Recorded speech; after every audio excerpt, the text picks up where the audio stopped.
Seorang dokter menangis terseduh-seduh. Ia tak sadar jika di sampingnya ada sesosok kuntilanak yang sedang asik menulis novel. Tanpa sengaja ia menyenggol kuntilanak itu. Dokter ini kemudian berdiri dan meminta maaf, tetapi kuntilanak itu malah marah karena ia tak suka dipanggil nenek. Setelah meminta maaf kembali, akhirnya dokter ini berpamitan pergi. Beberapa saat setelah itu, barulah kuntilanak ini menyadari bagaimana dokter itu bisa mengetahui keberadaannya. Kuntilanak ini menjadi sangat penasaran. Sebelumnya pada suatu pagi, di sebuah rumah sakit, para dokter dan staf rumah sakit sedang berkumpul. Mereka semua akan melakukan briefing pagi, tetapi mereka menyadari ada salah satu rekan mereka yang belum hadir. Di sebuah sungai di pinggiran kota, tubuh wanita cantik mengapung di pinggir sungai. Lalu kemudian tiba-tiba ia tersadar, namun ia tidak menyadari apa yang telah terjadi padanya. Wanita cantik ini pun tampak kebingungan. Begitu melihat jam di tangan, wanita ini pun menyadari bahwa ia harus berangkat bekerja. Tanpa basa-basi, wanita ini pun kemudian langsung berlari menuju ke rumah sakit yang letaknya tak jauh dari sungai itu. Wanita ini kemudian masuk ke dalam sebuah ruangan. Ia berjalan mengendap-endap agar bisa langsung mengikuti briefing tanpa diketahui oleh rekan-rekannya. Tetapi atasannya mengetahui kehadiran wanita ini. Tentu saja mereka sangat kesal dengan tingkah aneh rekan mereka itu. Wanita ini berusaha menceritakan apa yang terjadi kepadanya barusan, namun semua tak ada yang percaya. Ketika mendengarkan, wanita itu terbangun di tengah sungai dengan kondisi seluruh tubuh yang basah. Atasannya kemudian sangat marah kepada wanita itu. Wanita ini bernama Dr. Vivi. Ia masih menjalani masa percobaan sebagai seorang dokter. Selama 7 tahun pelatihan, Dr. Vivi diketahui sangat takut dengan darah. Bahkan ketika ada pasien yang seluruh tubuhnya mengalami luka, ia malah pingsan. Begitulah kisah Dr. Vivi menjadi seorang dokter. Hari ini karena seluruh tubuhnya sangat kotor dan juga mengeluarkan aroma bau yang tak sedap, sehingga membuat teman-temannya tak nyaman. Atasannya kemudian menegur Dr. Vivi agar membersihkan tubuhnya terlebih dahulu. Begitu keluar dari ruangan itu, Dr. Vivi tiba-tiba saja bersedih, lalu ia pun menangis sejadi-jadinya. Tanpa ia sadari di sampingnya ada sesosok kuntilanak. Tampak kuntilanak itu sedang asik mengerjakan pekerjaannya. Tanpa sengaja kuntilanak itu menyenggol tubuh si dokter. Dr. Vivi segera meminta maaf karena telah mengganggu aktivitas makhluk itu. Sosok kuntilanak itu pun memaafkannya, kemudian kembali melanjutkan pekerjaan. Tetapi beberapa saat kemudian, kuntilanak ini baru tersadar bagaimana manusia bisa mengetahui keberadaannya, bahkan berinteraksi dengan dirinya. Rasa penasaran itu kemudian mendorong kuntilanak ini untuk mengikuti sosok wanita yang baru saja berinteraksi dengan dirinya. Lalu siapakah wanita itu sebenarnya dan mengapa sosok kuntilanak itu berada di rumah sakit? Dokter cantik ini ternyata bukanlah manusia. Setelah paku di lehernya dicabut, tiba-tiba dokter cantik ini berubah menjadi sesosok kuntilanak merah.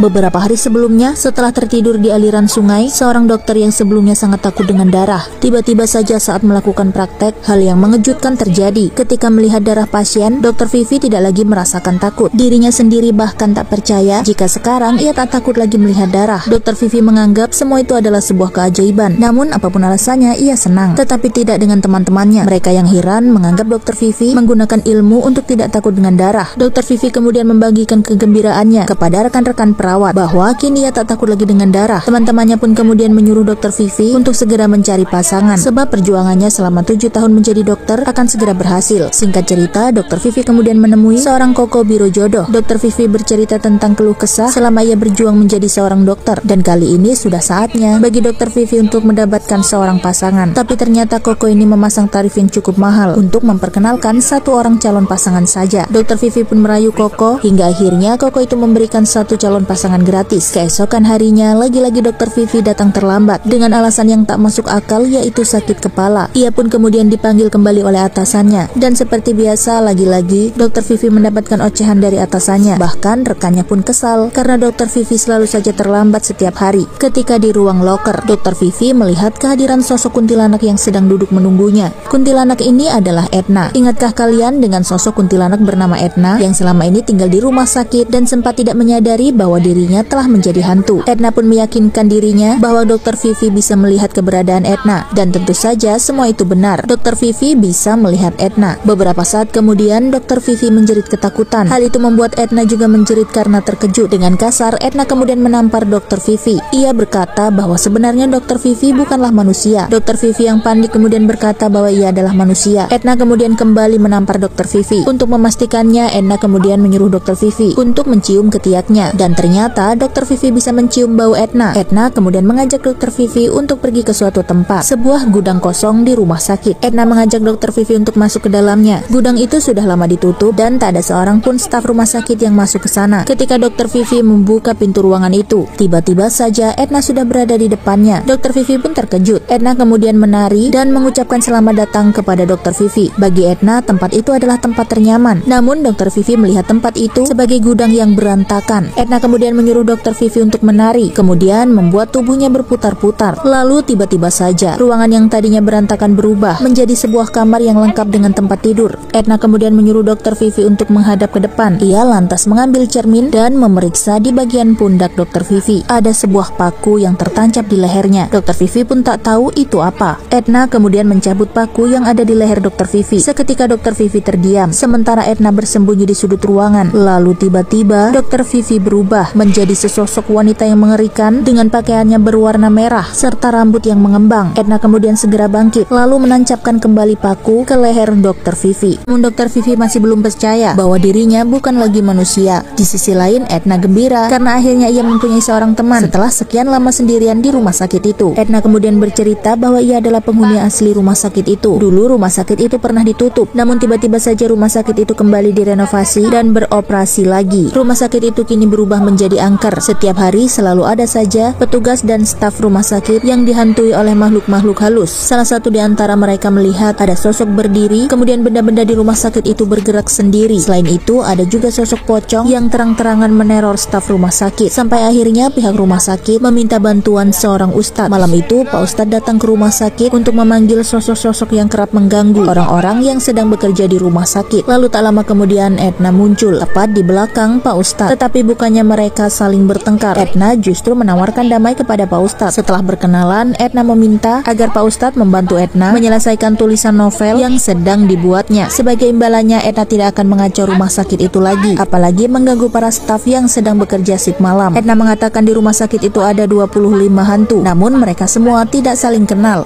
dan Edna adalah penghuni terlama. Pada malam berikutnya, Edna menghubungi Pak Ustadz melalui sebuah telepon seluler. Edna meminta Pak Ustadz agar membuka pintu rumahnya, tetapi yang datang bukanlah Edna, melainkan Dr. Vivi. Beberapa saat kemudian Edna pun muncul di belakang Pak Ustadz. Setelah itu, Edna kemudian menjelaskan keperluan mereka berdua datang menemui Pak Ustadz. Semasa hidupnya Edna adalah seorang cheerleader, jadi wajar saja jika Edna ini sangat gemar menari. Edna kemudian akan menunjukkan wujud asli Dr. Vivi. Dengan sedikit rasa takut-takut, Edna kemudian mencabut paku yang berada di belakang leher Dr. Vivi. Lalu seketika Dr. Vivi berubah menjadi sosok wanita menyeramkan, berpakaian merah, bertaring, serta berambut gimbal. Makhluk ini kemudian terbang ke udara. Ia sangat marah ketika melihat Pak Ustadz di depannya. Saat makhluk ini hendak menyerang Pak Ustadz, Edna dengan cepat menariknya serta menancapkan kembali paku. Makhluk itu kembali berubah menjadi Dr. Vivi. Pak Ustadz kemudian mengukur suhu badan. Ia pun terkejut, ternyata suhu badan Dr. Vivi sama dengan manusia. Pak Ustadz kemudian mengajak Dr. Vivi dan Edna pergi ke suatu tempat. Di dalam ruangan itu, Pak Ustadz memberikan sebuah patung boneka. Lihatlah bagaimana reaksi Dr. Vivi terhadap patung boneka itu. Pak Ustadz mengatakan bahwa Dr. Vivi sedang mengandung. Lalu setelah itu, Pak Ustadz kembali mengajak mereka untuk pergi ke sebuah taman. Pak Ustadz hanya ingin mengetahui jenis makhluk apakah sebenarnya Dr. Vivi ini. Lalu saat melihat sebuah pohon hias yang mirip dengan pohon pisang, Dr. Vivi tampak sangat menyukai pohon itu. Bahkan ketika dipanggil pun ia enggan untuk meninggalkan pohon tersebut. Sampai pada akhirnya Edna terpaksa menarik Dr. Vivi untuk meninggalkan pohon itu. Dari sinilah Pak Ustadz kemudian mengetahui bahwa Dr. Vivi adalah sejenis Pontianak. Namun Pontianak yang sangat hebat, lebih kuat dari Edna, yang kemudian mereka sebut dengan Pontianak merah. Lalu bagaimanakah asal mulanya sehingga Dr. Vivi bisa berubah menjadi sosok Pontianak? Simak episode berikutnya.